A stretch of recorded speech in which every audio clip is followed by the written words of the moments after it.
forgiveness was like that.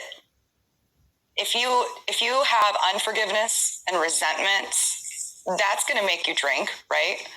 But having to forgive this person was probably one of the hardest things I've ever done in my spiritual growth. Lots of prayer, and I don't understand why it happened. And then I thought, well, this person's really sick. And I understand because I'm dealing with alcoholism. I understand what it's like to be messed up, So what they're dealing with is not alcoholism, but it's definitely something that I don't understand that is probably incredibly tormenting.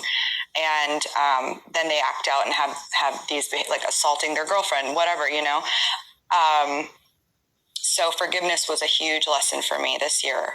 And I'm actually, honestly, I never thought I'd say this. I'm grateful for the experience, as traumatizing as it was. Because how can you learn to truly forgive others unless you go through, I think God allows those things. I think he allows certain things. There are lessons to be learned, to grow us spiritually and give us deeper compassion and understanding for other people. Things that I'll tell people I work with is that forgiveness isn't necessarily about, saying, oh, this was okay. It's about three things. And you can tell me if this sounds right to you, because I'm always interested in people's process of forgiveness. It's sort of, first by saying, I'm going to validate that this happened. I mean, I'm not going to avoid that this happened. I'm going to understand it, and I'm going to validate it, and not accept it, meaning it's okay, but accept the fact that it occurred. And then what I'm going to do is figure out a way to protect myself moving forward from this person or these acts or whatever it is.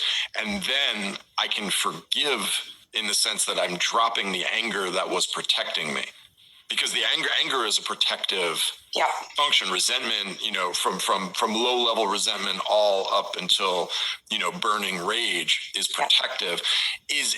And so when you say forgive, that's what I think of. But is that your understanding of forgiveness, or is it something different?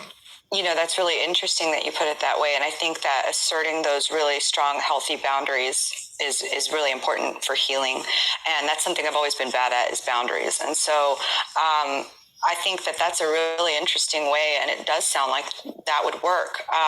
Knowing, not maybe trying to put yourself in the person's shoes and why they are the way they are.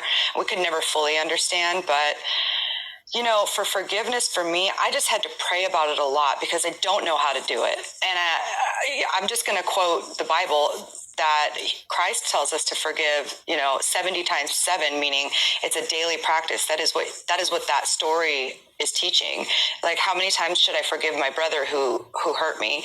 70 times 7. It's a daily practice, because those resentments will come up again, and they have for me. And I had to do it over and over and over and turn it over to God and just pray, help me understand how to forgive such a horrible thing that was done to me. How do I forgive this?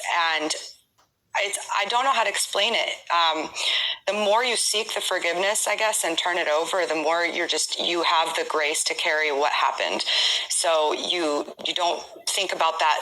Yes, it happened. You acknowledged it. It was unpleasant, but you don't have that trauma response and that pain and that I need to get revenge or any of those unhealthy knee-jerk responses that come up.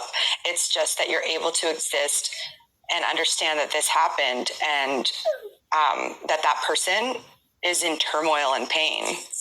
And it doesn't make it okay that they did what they did, but you're able to kind of carry the grace and forgive it and let it go.